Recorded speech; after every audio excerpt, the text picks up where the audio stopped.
एक बार फिर से स्वागत है आप सबका आपके अपने YouTube चैनल सेंट्रल मिशन पर। आज मैं लेकर आया हूँ exercise 8 RBSC Rajasthan board class 10th mathematics में एक्सरसाइज नंबर 8 का 5वां भाग लेकर। 4 भागों में हमने 20 क्वेश्चन कंप्लीट कर लिए थे।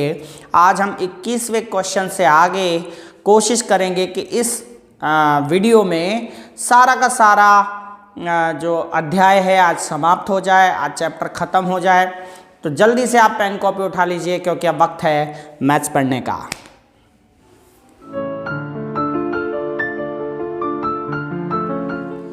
चलिए क्वेश्चन नंबर 21 हम देख लेते हैं। क्वेश्चन नंबर 21 आज का जो है आपका है। आप सवाल को सुनिए, बड़े ध्यान से सवाल के एक एक बिंदु पर आप निगाह रखिए। जो मैं बोल रहा हूँ उसे सुनिए, जो मैं कर रहा हूँ उसे लिखिए और सवाल को समझ जाइए।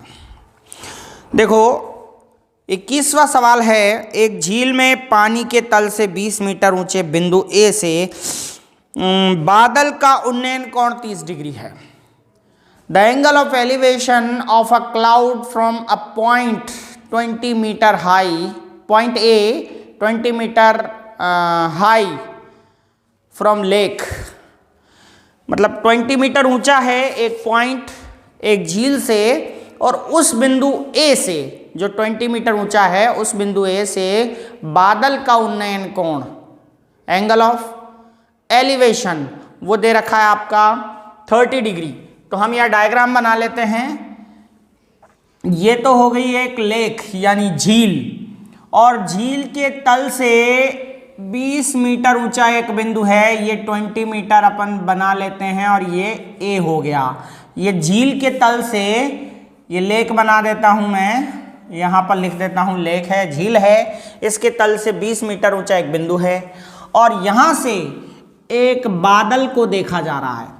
तो यहाँ पे आँख है तो एक क्षैतिज रेखा बनेगी निश्चित रूप से। हमने कहा था आपसे कि जहाँ आँख होती है वहाँ जमीन के समांतर, रोड के समांतर, किसी भी समतल चीज़ जो जमीन नीचे होती है, क्षैतिज होती है, उसके समांतर एक रेखा बनेगी, पैरेलल लाइन बनेगी।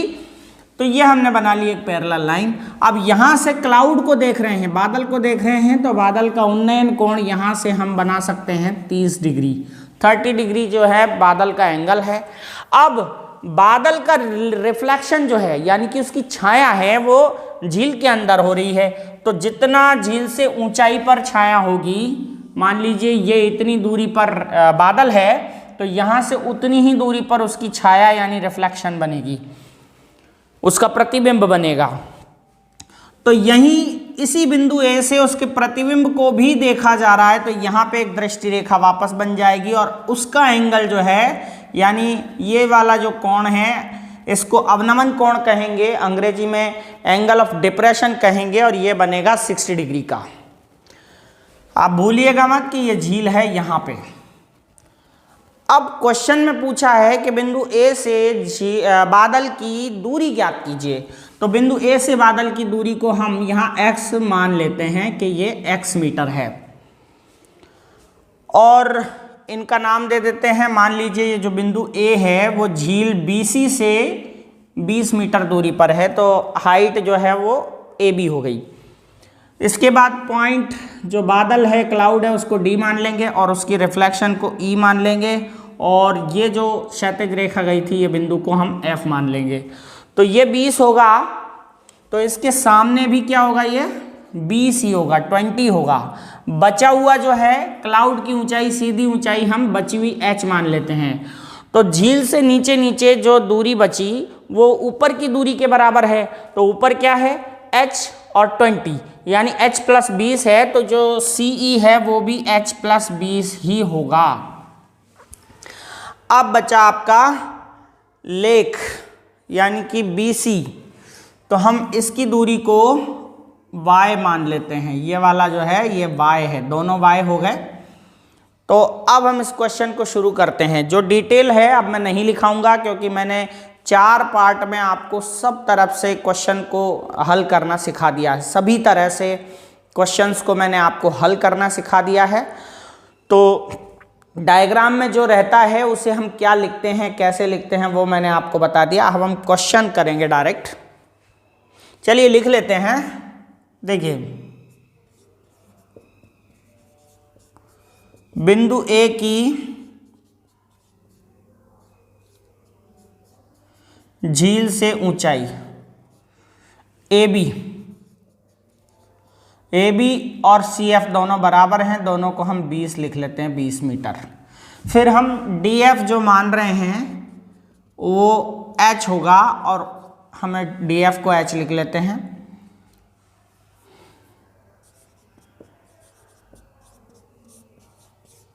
बादल की झील से सीधी ऊंचाई सी डी होगी, और सी डी बराबर होगी सी ई के। सी ई और सी डी दोनों ही H+20 हैं, तो ये H+20 हम लिख लेते हैं। और बाकी बी सी और ए एफ दोनों बराबर होगा, बी सी बराबर ए एफ, ये हमने y मान लिया है, ये y मीटर है। एंगल के नाम लिख लेते हैं D A F. Angle D A F बराबर 30 डिग्री, और एंगल ई ए एफ जो है वो 60 डिग्री है। ये हमारी चित्र की डिटेल हो गई। अब हमें सॉल्व करना है।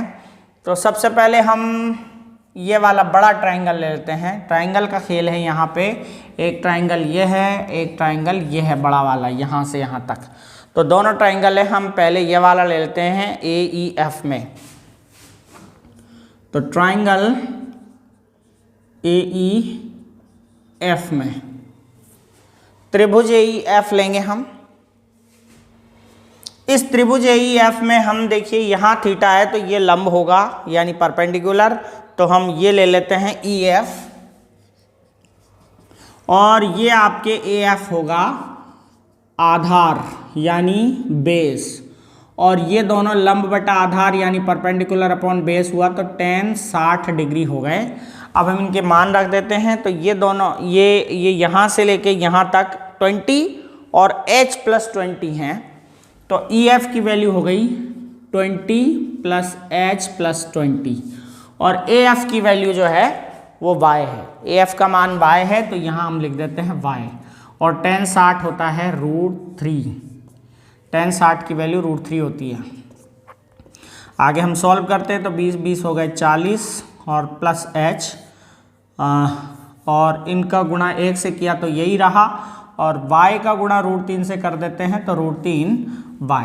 ये हमने यहाँ समीकरण नंबर 1 मान ली है। अब हम दूसरा त्रिभुज लेते हैं। चलिए ये वाला ले लेते हैं AFD। अब त्रिभुज AFD में, इस त्रिभुज में अब हम DF ले लेते हैं, DF बटा AF। ये भी लंब बटा आधार यानी परपेंडिकुलर अपॉन बेस है, तो tan 30 डिग्री हो गया। AF की वैल्यू है H, और सॉरी DF की वैल्यू H है, और AF की वैल्यू Y है, और tan 30 होता है, तो वज्र गुणा करेंगे इसको, तो ये y बराबर √3h हो जाएगा। यह मान समीकरण 1 में रख देते हैं। समीकरण फर्स्ट में रख देते हैं। तो y की जगह हमें क्या रखना है, √3h। तो यह है 40 + h बराबर √3 × √3h। ये y की जगह रख दिया हमने। तो 40 + h बराबर √3, और √3 का गुणा 3 हो गया है, 3h। h उधर ले जाएंगे, तो ये 40 बराबर 3h - h हो गया, तो ये 40 और ये 2h हो गए। तो h की वैल्यू आ जाएगी 40/2 यानी 20 मीटर। तो h की वैल्यू यहाँ 20 आ गई है। हमें निकालना x की वैल्यू है। तो अब हम क्या करेंगे, यहाँ कर देता हूँ। अब एक बार और हमें ये वाला त्रिभुज लेना पड़ेगा, क्योंकि x की वैल्यू पता करनी है, और x यहाँ पे कहीं भी नहीं आया है। केवल हम इसका मान पता कर चुके हैं, या फिर इसका भी कर चुके हैं पता, y की वैल्यू। तो दोनों में से कोई भी अनुपात इसका इसके साथ या इसका इसके साथ बना सकते हैं। चलिए बनाते हैं। तो ये DF बटा AD बना देते हैं। पुनः त्रिभुज ADF में DF बटा AD बराबर यहाँ पे भी tan 30 होता है। तो DF की वैल्यू जो है वो h है और AD की वैल्यू x है। tan 30 1/√3 होता है, तो क्रॉस मल्टीप्लाई कर लेंगे तो x का गुणा 1 से x हो गया और √3 का h से √3h हो गया। अब यहाँ पे हम h की वैल्यू पता कर चुके हैं, 20 आ रही है, तो h का मान रख देते हैं। तो x बराबर √3 × 20, तो x का मान आ गया 20√3। अगर हमें इसे आगे निकालना है तो x बराबर 20 और √3 का मान 1.732 रख देते हैं। मल्टीप्लाई कर लेंगे, 20 दूनी 40, 20 तिया 60 और 4 64, 20 7 140 और 6 146, 20 एकम 20 और 14 34, 0.3 अंकों बाद लगेगी तो 34.640 मीटर। ये झील से उस झील से 20 मीटर ऊंचा एक बिंदु था A, उससे बादल की दूरी आ गई है 34.640 मीटर। ये आप नोट कर लें। मुझे उम्मीद है कि ये वाला क्वेश्चन आपको समझ में आ गया होगा। चलते हैं क्वेश्चन नंबर 22 की ओर। क्वेश्चन नंबर 22, एक नदी के पुल के एक बिंदु से नदी के सम्मुख किनारों के अवनमन कोण क्रमशः 30 और 45 डिग्री हैं। From a point of a bridge the angle of depressions of the bank of the river are 30 and 45 respectively। यदि पुल किनारों से 4 मीटर की ऊंचाई पर हो, यानी दोनों बैंक से वो 4 मीटर की हाइट पर हो पुल, तो फिर find the width of river, यानी नदी की चौड़ाई हमें ज्ञात करनी है। देखिए बनाते हैं, डायग्राम बनाते हैं। ये आपका पुल है, मान लीजिए दिस इज द ब्रिज, और ये नदी है। अब पुल के किसी बिंदु से, मान लीजिए पॉइंट यहाँ है, इस पॉइंट से दोनों किनारे bank of the rivers, banks of the river, इन दोनों किनारों के जो अवनमन कोण है वो 30 और 45 है। मान लीजिए 30 ये है और 45 ये है। दोनों ही एंगल यहाँ पे दे रखे हैं एक ब्रिज के किसी पॉइंट से।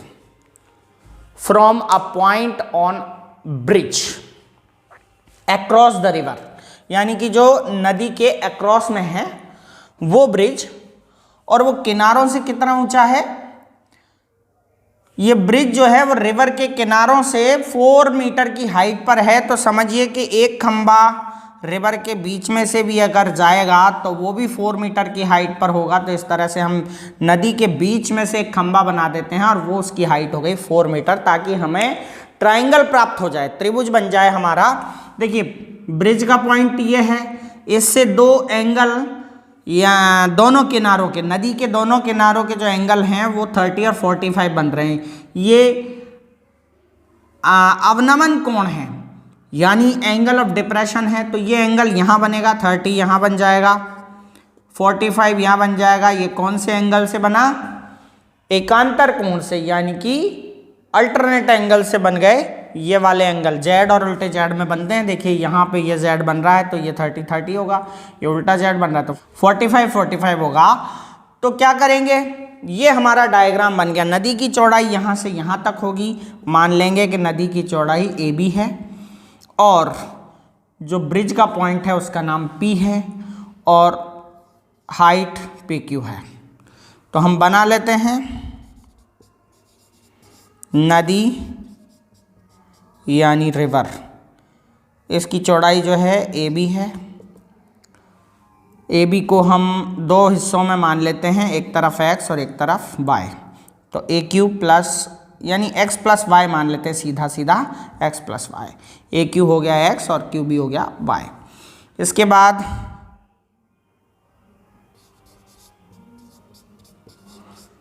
पुल की ऊंचाई जो है PQ हो गई, PQ है 4 मीटर, और तो किसी चीज़ से हमें मतलब भी नहीं है। एंगल लिख लेते हैं। तो यहाँ पे हम x y तो ये लिख ही लिया है हमने, एम और एन पुल ले लेते हैं तो एंगल एम पी ए इसके बराबर हुआ एंगल ए और ये हो गए 30 डिग्री। दूसरा एंगल है एन पी बी और ये एंगल है बी, वो हो गया 45 डिग्री। ये तो हो गई हमारी चित्र और चित्र की डिटेल। अब हम इसे सॉल्व करेंगे, बहुत आसान है, सिंगल डायमेंशन की तरह ही है। पहले ये ट्राइंगल लेंगे और फिर ये वाला ए क्यू पी और फिर बी क्यू पी। तो त्रिभुज ए क्यू पी में आप अनुपात बनाइए, रेशो बनाइए, पी क्यू अपॉन ए क्यू रख देते हैं, पी क्यू अपॉन ए क्यू। तो लंब बटा आधार है tan 30 होगा, पी क्यू है आपका 4 और ए क्यू है x, tan 30 1/√3 होता है। क्रॉस मल्टीप्लाई कर लेंगे तो x और 4√3, इक्वेशन नंबर फर्स्ट बन गया। अब अपन वापस ये वाला ट्राइंगल लेंगे बी क्यू पी में। इस त्रिभुज में बी क्यू पी में ये वाला अनुपात और ये दोनों मतलब भुजाएं ले लेंगे अनुपात में, पी क्यू बटा बी क्यू बटा बी क्यू। अब ये भी लंब बटा आधार आ रहा है यानी परपेंडिकुलर अपॉन बेस। तो ये जो परपेंडिकुलर अपॉन बेस आ रहा है तो हम इसकी थीटा को क्या मानेंगे, tan थीटा है 45, पी क्यू है आपका 4 और बी क्यू है y, 45 वैल्यू 1 होती है 1/1, तो क्रॉस मल्टीप्लाई करें तो y = आ गया 4, इक्वेशन नंबर 2 हो गई। तो सीधा सीधा हम लिखेंगे नदी की चौड़ाई, विड्थ ऑफ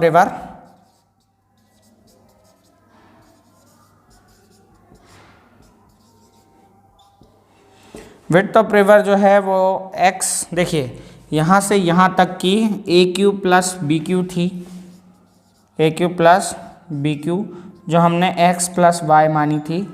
तो x हमारा इक्वेशन फर्स्ट में आया 4√3 और y आया 4, तो हम यहाँ कॉमन ले लेते हैं 4, तो क्या बचेगा √3 + 1। और आगे हम अगर इसको सॉल्व करें तो 4√3 की वैल्यू 1.732 होती है, +1 करेंगे तो 4 1.732 और 1 ऐड करेंगे तो होगा 2.732 हो जाएगा। 4 4 दूनी 8, 4 तिया 12, 7 चौक 28, 29, 4 दूनी 8 और 2 10, 10.928 मीटर ये नदी की चौड़ाई हो गई। ये हमारा आंसर है। चलते हैं अगले क्वेश्चन की तरफ। ये क्वेश्चन उम्मीद है कि आपको समझ में आ गया होगा। अगला क्वेश्चन करते हैं, क्वेश्चन नंबर 23 जो क्वेश्चन है 23वां क्वेश्चन। एक व्यक्ति एक जहाज की डेक जो पानी की सतह से 10 मीटर ऊंचा है पर खड़ा है। A man on the deck of the ship 10 metre above the water level, 10 metre ऊंचे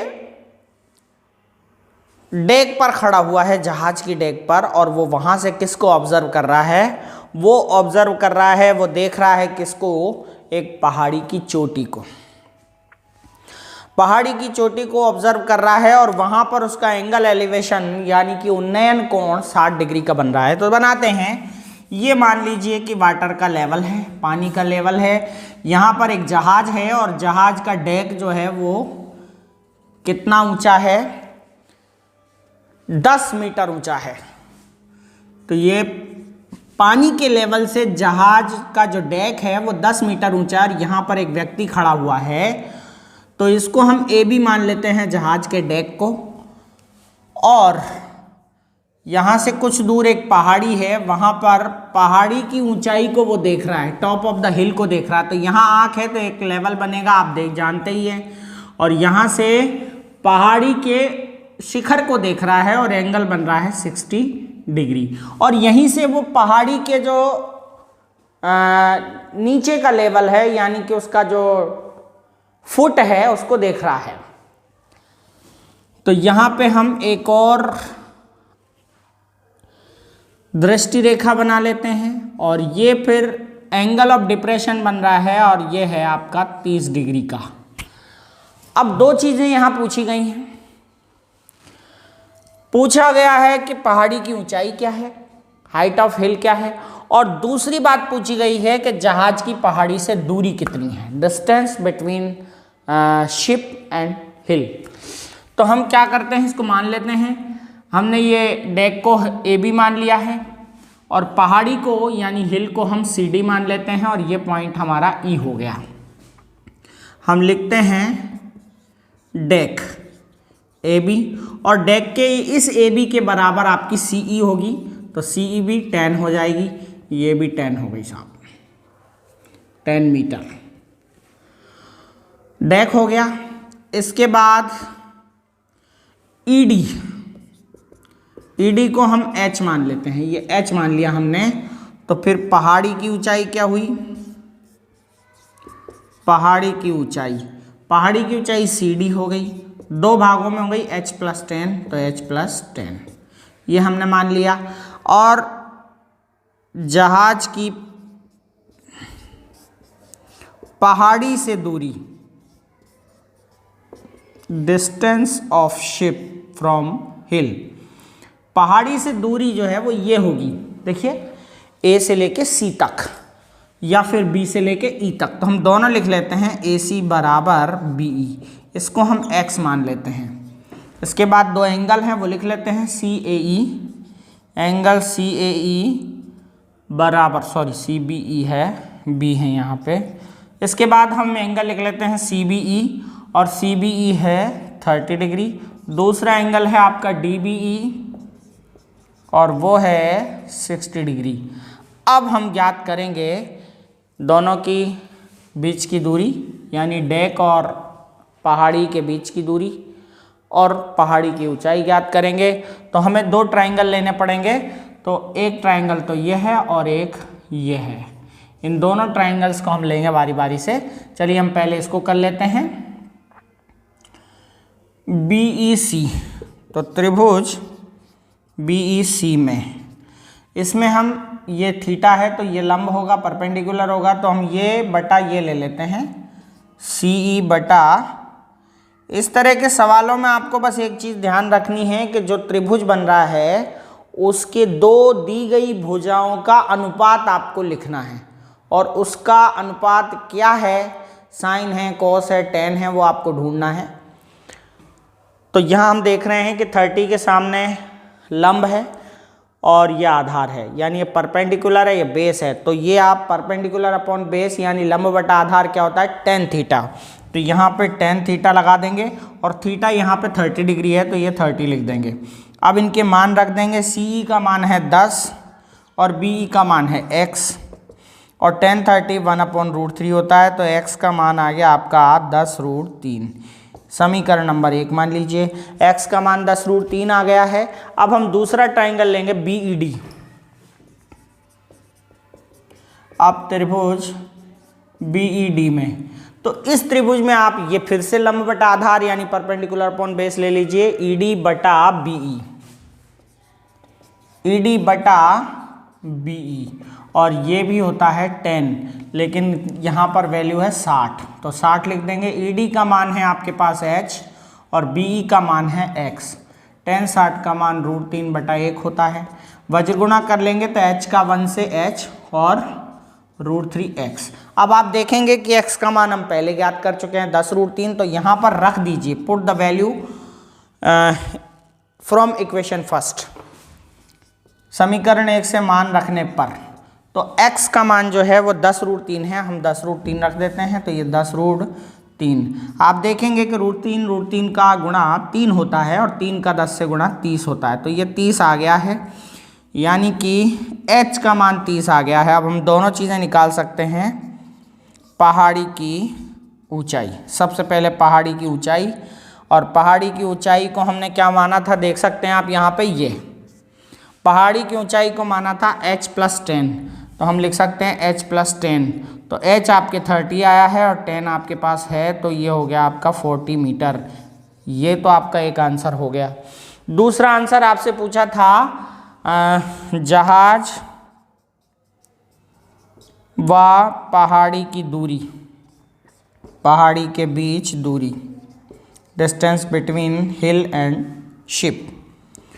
तो दोनों के बीच की दूरी को हमने x माना था और x की वैल्यू यहाँ पे आई है 10√3। ये भी आप आंसर लिख सकते हैं।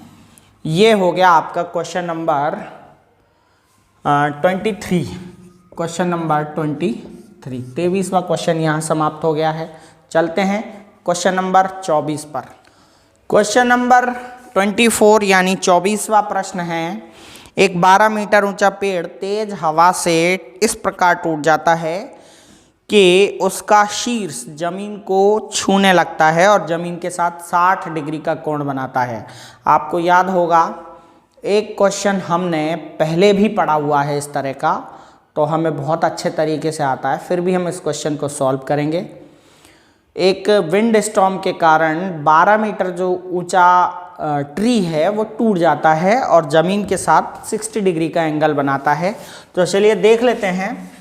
ये तो था पहले से ही 12 मीटर ऊंचा पेड़, इसकी हाइट 12 मीटर है, नाम ए बी था। आंधी आने के कारण, थोड़ा सीधा बना देता हूँ, ये देखिए 12 मीटर हाई ट्री था ये, और यहाँ से टूट गया सी से, और ये जो टूटा हुआ हिस्सा है वो ज़मीन के साथ इस तरह से आ गया है कि वो ज़मीन के साथ 60 डिग्री का एंगल बना रहा है।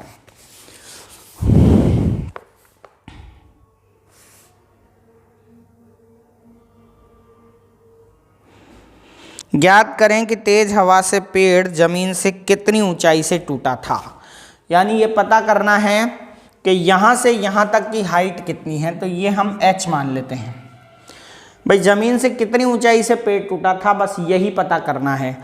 तो जो बची हुई ऊंचाई है, क्योंकि टोटल 12 है, तो हम 12 में से इस h को कम कर दें तो ये बचेगा 12 माइनस h, 12 माइनस h बचेगा ये BC, और ये यहाँ आ गया है नीचे टूट करके, तो ये भी 12 माइनस h होगा निश्चित रूप से। तो हम ये पता करेंगे कि ये जो h है वो कितनी है। तो बहुत आसान क्वेश्चन है, हम कोशिश कर सकते हैं। जैसा कि हमने देखा कि पेड़ था 12 मीटर ऊंचा, टोटल लंबाई जो है वो 12 थी, ज़मीन से कुछ ऊंचाई से टूट गया और टूटने के बाद वो ज़मीन के साथ 60 डिग्री का कोण बनाता है। तो हमें ये बताना है कि ज़मीन से वो कितनी ऊंचाई से टूटा था। तो हमने उसको h मान लिया, और जो शेष ऊंचाई है वो 12 माइनस h बचेगी, क्योंकि पूरा जो पेड़ है वो 12 मीटर ऊंचा था। तो ये 12h इधर आ गए हैं, 12 माइनस h, तो यहाँ भी 12 माइनस h हो गए। बहुत आसान है। अब हमें ये भुजा और ये भुजा का अनुपात लिखना है। तो हम ऐसा करते हैं, ये लंब और ये कर्ण है, यानी परपेंडिकुलर अपॉन हाइपोटेनियस। तो आप जानते हैं कि साइन थीटा होगा। हम लिख लेते हैं त्रिभुज AC, इसको हम D मान लेते हैं, तो ACD में बाकी की डिटेल आप लिख लेंगे। पेड़ क्या है, x है, y है, जो भी हमने माना है, h माना है, आप लिख लेंगे। सारी डिटेल आप डायग्राम की बना लेंगे। हम तो डायरेक्ट सॉल्यूशन करते हैं अब, और ये जिम्मेदारी आपके ऊपर है। तो हम लिखेंगे AC बटा CD। तो ये लंब बटा कर्ण है, यानी परपेंडिकुलर अपॉन हाइपोटेनियस है, तो इस साइन थीटा होती है, और ये 60 डिग्री है। h का AC का मान जो है वो h है, और CD का मान है 12 माइनस h। साइन 60√3/2 होते हैं। तो हम इसको सॉल्व करते हैं अब। तो √3 का 12 से गुणा कर दीजिए तो 12√3, और √3 का h से गुणा कर दीजिए तो √3h, और इधर 2 का h से गुणा कर दीजिए 2h। h उधर ले जाएंगे तो 12√3 बराबर 2h प्लस √3h हो गया है। इसके बाद आगे हम सॉल्व करते हैं इसको। तो 12√3 बराबर, हम इन दोनों में से h कॉमन लेते हैं तो क्या बचेगा भाई, √3 प्लस 2 बचेगा। सॉरी, हम इधर से कॉमन लेते हैं तो यहाँ h कॉमन आएगा, तो क्या बचेगा 2 प्लस √3 बचेगा। इसको नीचे ले आइए तो h बराबर 12√3 ऊपर है, 2 + √3 को हम नीचे लेके जाएंगे तो ये 2 + √3 हो जाएगा। अब यहाँ पर हमें करना पड़ेगा परिमेयकरण यानी रैशनलाइजेशन।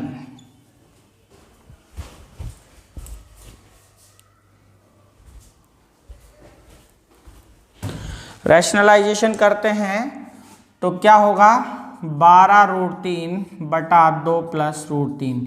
इसका गुणा हमें 2 - √3 से करना पड़ेगा, नीचे और ऊपर दोनों जगह। तो ये तो आपका 12√3 का हम 2 से गुणा करें तो ये 24√3 होता है, और 12√3 का हम √3 से गुणा करेंगे तो ये तो हो गया 3, और 12 का गुणा 3 से तो 12 × 36, 36 हो गया।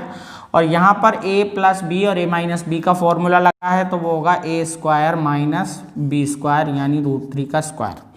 इसको हम सॉल्व करते हैं तो 24√3, ऐसा करते हैं √3 का मान रख देते हैं, 24 × 1.732, 1.732 हो गया, और -36।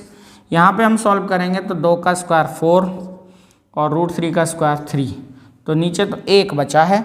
हम गुणा कर लेते हैं इसको, 24 दूनी 48, हासिल का 4, 24 × 72 और 4 76, 7, 24 × 7 168, 68 और 7 75, हासिल का 17, तो 24 एकम 24 और 17 41 होते हैं। 0.3 अंकों बाद लगेगा 41.568, और यहाँ पर है 36, नीचे बटा 1 बचा है तो हम घटा लेते हैं तो ये बचते हैं 5.568 मीटर। तो हम ये कह सकते हैं कि जो पेड़ है वो ज़मीन से 5.568 मीटर की ऊंचाई से टूटा था, क्योंकि ये हमारे आई है h की वैल्यू। ये देखिए हम h की वैल्यू निकाल पा रहे हैं, ये h की वैल्यू है। तो आई होप कि ये वाला क्वेश्चन आपको समझ में आ गया होगा। चलते हैं हम अगले क्वेश्चन की तरफ। अगला और 25वां क्वेश्चन अब हम लेते हैं। इसके बाद के क्वेश्चंस हम आपके लिए होमवर्क के लिए छोड़ेंगे, क्योंकि ये सारे क्वेश्चंस बिल्कुल सेम डिज़ाइन से हैं, यानी सेम पैटर्न से हैं। आपको राइट एंगल ट्राइंगल लेना पड़ता है, और राइट एंगल ट्राइंगल के अनुपातों को यानी कि रेशियोज़ को tan sin cos जो भी होता है उसमें आपको रखना पड़ता है वैल्यू टेबल से, और फिर आपको क्रॉस मल्टीप्लाई करके वैल्यूज़ निकालनी पड़ती हैं। तो बहुत ही सेम पैटर्न है, 25-26 क्वेश्चन हमने करा दिए हैं, तो उम्मीद है कि आपको समझ में आएगा। ये लास्ट क्वेश्चन है जिसे हम सॉल्व कराएंगे। इसके बाद हम नेक्स्ट चैप्टर की वीडियो आपके लिए लेकर आएंगे। वीडियो अच्छी लगी हो तो लाइक ज़रूर कीजिएगा और शेयर भी कीजिएगा। क्वेश्चन नंबर 25 है, एक राजमार्ग यानी एक हाईवे एक मीनार के नीचे से गुजरता है, leads from the foot of tower. एक राजमार्ग जो है वो एक टावर के फुट से गुजरता है। अपन इधर से देखें तो ये तो हाईवे है और यहाँ पर एक टावर है, और ये हाईवे उस टावर के फुट से गुजर रहा है, यानी उसके पैर से गुजर रहा है, उसके नीचे से होकर गुजर रहा है। एक आदमी मीनार के शिखर पर खड़ा होकर के वहां से देख रहा है। क्या देख रहा है? वहां से कार आ रही है, एक कार आ रही है। तो देखते हैं, ये तो बना लेते हैं हम एक मीनार, और ये है एक हाईवे। हाईवे पे उसने देखी एक कार।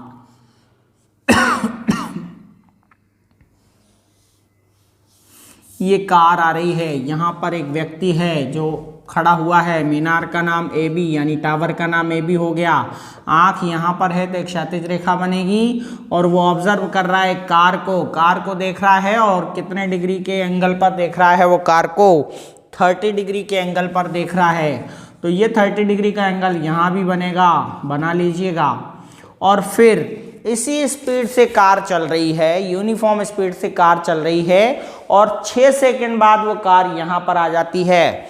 मान लीजिए कार P बिंदु पर है और 6 सेकंड बाद वो Q बिंदु पर आ जाती है, तब वो एंगल जो है बदलकर 60 डिग्री हो जाता है, 60 डिग्री एंगल हो जाता है।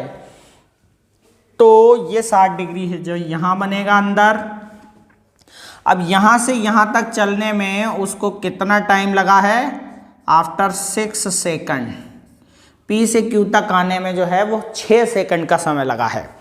तो वो ये पूछ रहा है क्वेश्चन में कि कार कितने समय बाद मीनार से गुजर जाएगी।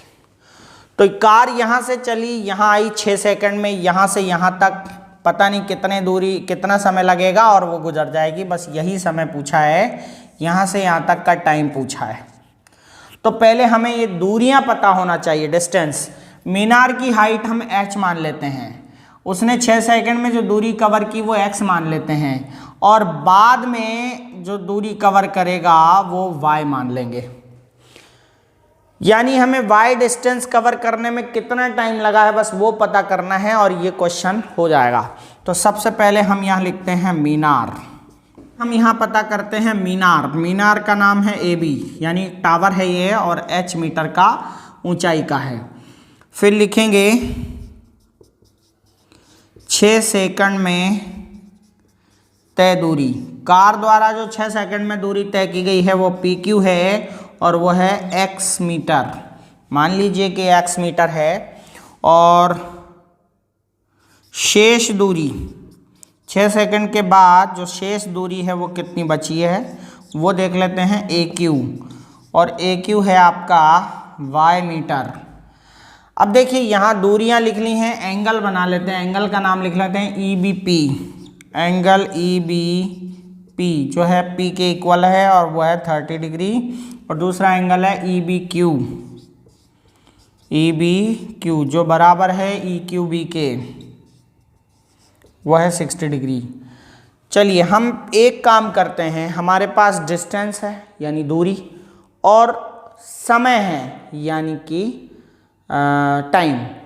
तो डिस्टेंस और टाइम से हम क्या निकाल सकते हैं? इसकी स्पीड निकाल सकते हैं यानी चाल।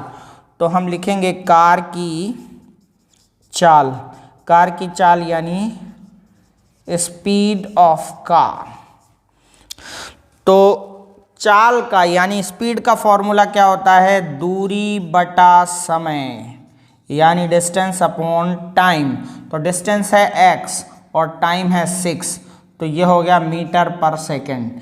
ये आपका स्पीड हो गई।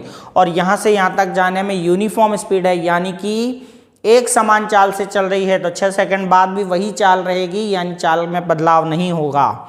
तो हमें ये निकालना है, तो करना उसी तरह से हमें पहला ट्राइंगल लेना है। ट्राइंगल हम लेंगे ABQ। तो ट्राइंगल ABQ लेंगे और उसमें लिखेंगे AB बटा AQ। ये tan थीटा होगी, tan 60 डिग्री। AB का मान है h और AQ का मान है y, और tan 60 का मान होता है √3 बटा 1। हम वज्र गुणा कर लेंगे इसको, तो h का 1 से h और √3 का y से √3y। समीकरण नंबर 1 नाम दे देते हैं।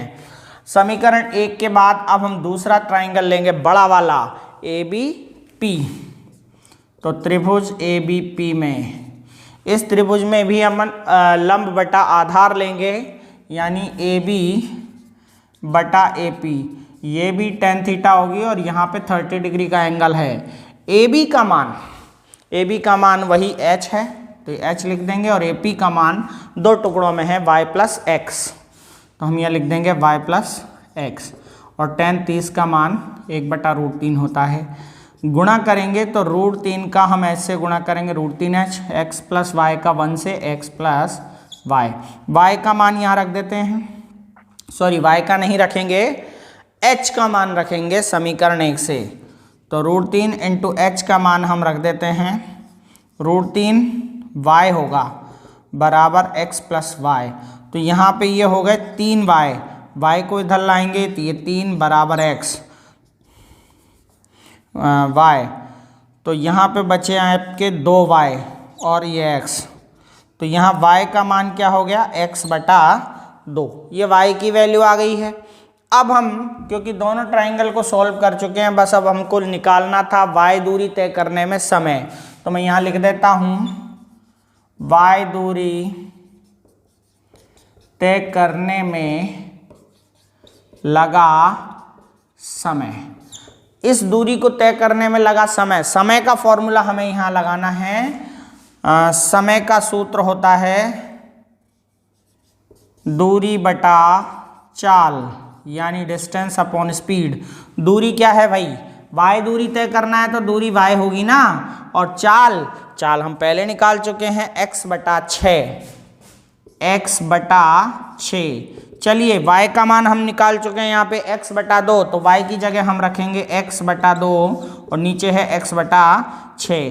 तो नीचे वाली भिन्न को पलट लेते हैं, x बटा 2 बराबर 6 बटा x से x कैंसिल हो गया, ये आया 3, 2 से 6 कैंसिल होगा 3 बार 3। इसका मतलब है y दूरी तय करने में हमें यहाँ पर, क्योंकि इकाई हमने समय की सेकंड ली थी तो वो 3 सेकंड हुआ, तो हम लिख सकते हैं कि y दूरी तय करने में हमें लगेंगे 3 सेकंड, हमें नहीं इस कार को 3 सेकंड लगेंगे।